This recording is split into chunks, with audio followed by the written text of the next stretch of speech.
So the big news at the moment is SpaceX is expected to finalize IPO pricing this evening and list as early as tomorrow, Friday, June 12th. So some of you guys have asked me, do I plan to buy the SpaceX IPO shares? You know I don't. Like Warren Buffett, I avoid things that I don't understand. And I just don't understand it. I know they have a satellite network, Starlink, that is impressive and has millions of subscribers.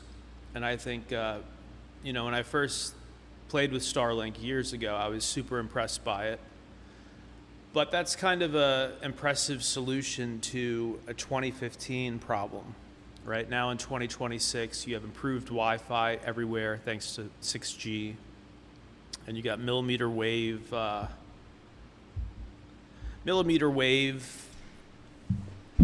technologies and mesh nets and stuff. So there's actually less need for broadband satellite internet than 10 years ago, in my opinion. And there are a number of other satellite providers. They're not as fast, but he has competition. And he'll have more competition in the future from companies like Amazon that are working on their own broadband satellite networks. And then you move beyond that. You look at the crazy valuations of some of these AI labs like Anthropic and OpenAI. Some people say valued at close to $1 trillion each, 800 billion to $1 trillion each. Part of that crazy private valuation, in my opinion, I'm not an investor in either one at the moment, the crazy valuation is coming from the thought that there's been this AI breakthrough, that large language models are actually a big development in computer science. And I agree with that. I think this is a big thing. So you're investing in the idea that self-improving AI, recursively self-improving AI, could eventually solve everything. Could develop new spacecraft, new anti-aging and anti-cancer medicines, even new forms of politics, even new forms of economics, even new forms of currency. So you think about that, that's what people are buying into, is it could be anything. This kind of philosopher's stone. True revolution, right? A true revolution in computer science, the age of AI. With SpaceX, aside from his impressive satellite network, he just launches rockets for governments. He puts spy satellites up in low Earth orbit. And there's money to be made from that, but I think they're already grabbing as many of those contracts as they can as a private company. I don't think the US government is saying, hey, we'll give SpaceX more business once they go public.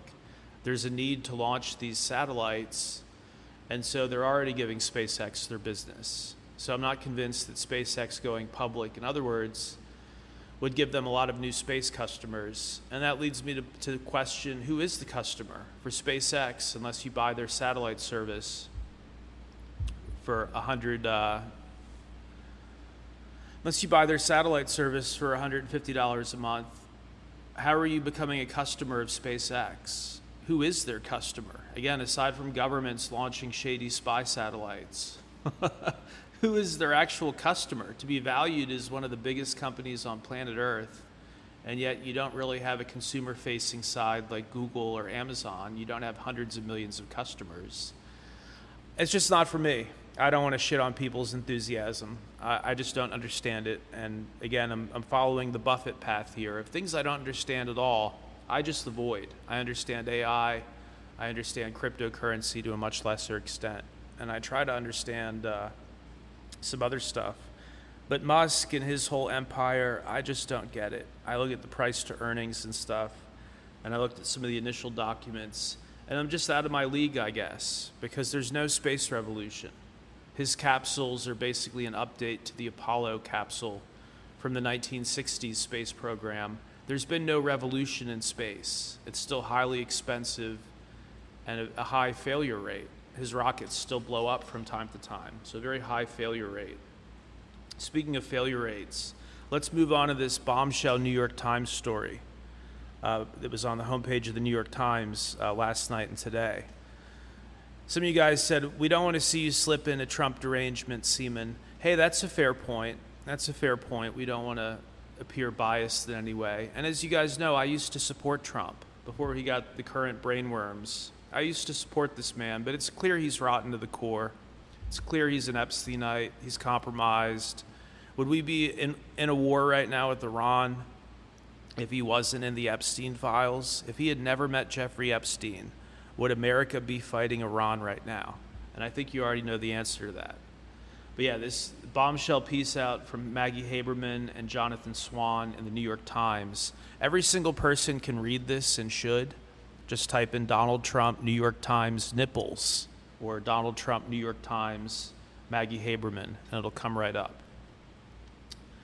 So inside the White House freak out over the Epstein files is the actual title of the article. That'll help you get it. That'll help you find it. So all you have to do, people saying, oh, I didn't see that, David. This isn't Trump derangement. No, again, I think it's very important not to become biased or deranged. That's a fair point. But you got to make sure you're not just on MAGA-branded knee pads sucking off a bunch of Epsteinite pedophiles. That's not what some of you guys are doing, is it? Because some of you are super weird. You've become very tribalist and weird, and you're defending people who credibly abuse children. Not underage women, because that's not a thing. You mean a girl. You mean a little girl. You mean a kid who was trafficked to Epstein Island. I am appalled by the way so-called conservatives have handled the football of the Epstein files. I am fucking appalled. You guys call yourselves Christians. You call yourselves limited government as Trump is using the government to cover up this horrific child trafficking ring. It's appalling. And you need to be called out every fucking day. And after midterms, there will be investigations into a lot of this stuff. But why wait? Why wait to talk about this? We're going to talk about it every single day. So again, the article is Inside the White House Freakout over the Epstein files. Every person with an internet connection can grab this article with a simple Google search. There is no excuse to say to me, I didn't see that. Hey, wake up. Take off the MAGA knee pads. Stop sucking these pedophiles off and wake up. So the White House reportedly held multiple Situation Room meetings last year over the Epstein fallout. According to Haberman and Swan's reporting and excerpts from their upcoming book, senior administration officials met in the White House Situation Room to manage the political fallout surrounding the Epstein files controversy. The reporting portrays the issue as a major internal crisis rather than a routine communications matter. So think about this. They're running to the Situation Room, usually used in times of war or national crisis, and they're using the Situation Room to talk about how do we respond to the Epstein files coming out and to these new allegations from some of the now adult victims of Jeffrey Epstein. That's outrageous. The federal government scrambling to the Situation Room. How do we cover up this violent pedophile ring? Unreal.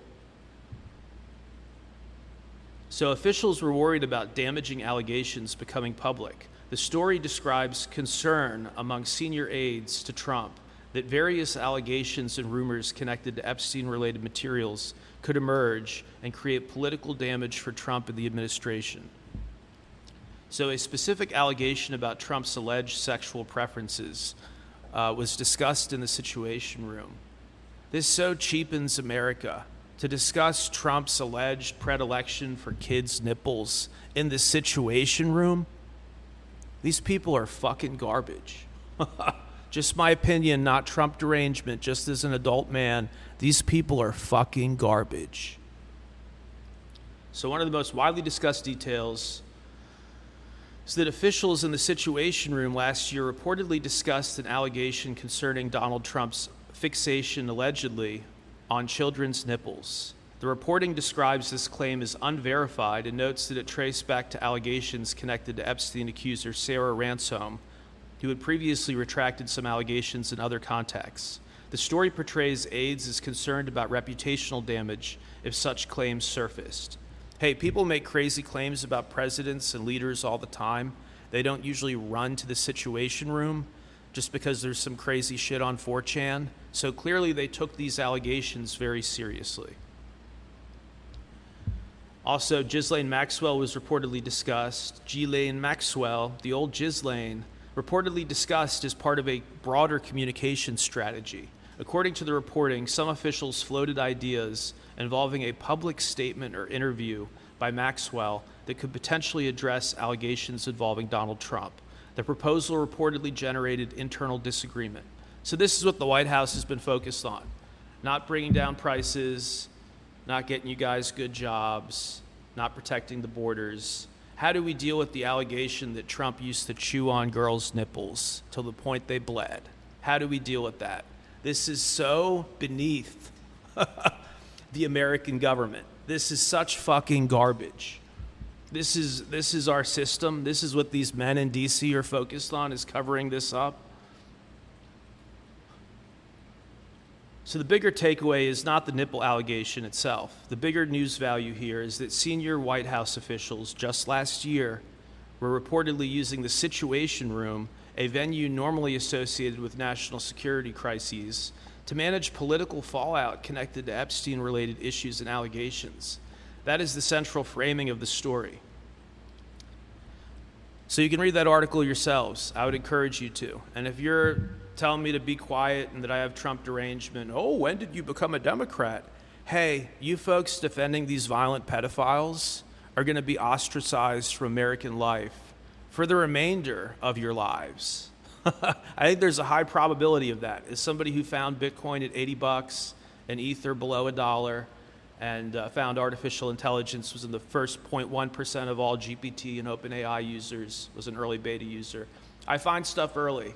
The weird freaks who are trying to cover this up still and are trying to gaslight the rest of us into silence, you're going to be ostracized for the rest of your lives. What the fuck are you doing?